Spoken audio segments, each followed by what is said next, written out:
खूप झणझणीत आणि टेस्टी आमटी ही तयार आहे। अगदी वेगळी केलेली आहे। रोज नेहमी आपण तूर डाळ किंवा मूग डाळीची आमटी करतो किंवा मिक्स डाळीची आमटी करतो, तर आज मी अगदी वेगळी केलेली आहे। ही नॉर्थ इंडियन डिश आहे। त्यासाठी 1 वाटी उडीद डाळ स्वच्छ धुवून घेतले कुकरमध्ये आणि थोडंसं मीठ आणि हळद घातले आणि 1 टोमॅटो आणि 2 कांदे सोलून घेतलेत आणि 1 मसाला वेलदोडा हे सगळं मिश्रण कुकरमध्ये घातले आणि पाणी ओतलं आणि आता हे शिट्टी लावून 4-5 शिट्ट्या करून घ्यायचं। उडीद डाळ शिजायला थोडं वेळ लागतो, त्यामुळे 5 शिट्ट्या तरी कराव्या लागतात। आता हे कुकर थंड झालाय, बघूया। छान डाळ शिजलेली आहे। आता हे मॅश करून घेऊया। जे कांदा आणि टोमॅटो सुद्धा छान शिजलेत, त्या डाळीमध्येच ते मॅश करून घेऊया। अगदी एकजीव करून घ्यायचं। रवी वापरायची, रवीने एकजीव करून घ्यायचं। कांदा टोमॅटो सगळं मॅश झालं पाहिजे, डाळ सुद्धा मॅश झाली पाहिजे, तरच आमटीला टेस्ट येते।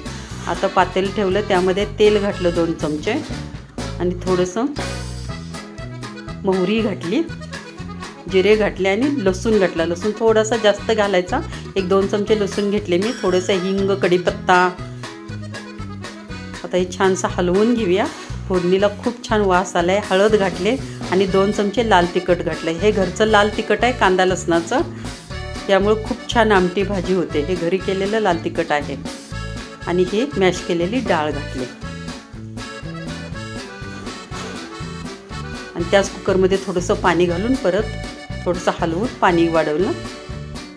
थोडंसं वरून मीठ घातलं, सुरुवातीला पण थोडं मीठ घातलं होतं, त्यामुळे आता मीठ थोडंसंच घातलं आणि अगदी छोट्या चमच्यानं 2 चमचे गोडा मसाला घातला, 1 चमचा जिरेपूड आणि 1 चमचा धनेपूड, एवढाच मसाला मी घालणार आहे। चमचा अगदी छोटा आहे मसाल्याच्या डब्यातला, त्या चमच्याने हे घातलेलं आहे सगळं मी। आता छानसं हलवून घेऊया आणि झाकून ठेवूया। एक उकळी आली की आपली हे छानशी आमटी तयार आहे। उडीद डाळ खायला खूप पौष्टिक आहे, शक्तिवर्धक आहे। आठवड्यातून एकदा तरी आपण ही उडीद डाळ खाल्ली पाहिजे। वरून थोडी कोथिंबीर घालूया। नॉर्थला मोस्टली उडीद डाळीची आमटी, उडीद डाळीची भाजी खातात। आता हे काढून घेऊया। छानशी डिश आपली नॉर्थ इंडियन डिश तयार आहे। तुम्ही निश्चित करा आणि कमेंटमध्ये जरूर कळवा। खायला खूप खूप टेस्टी आहे। करून बघा आणि कमेंटमध्ये कळवा आणि सबस्क्राईब करा चॅनलला आमच्या।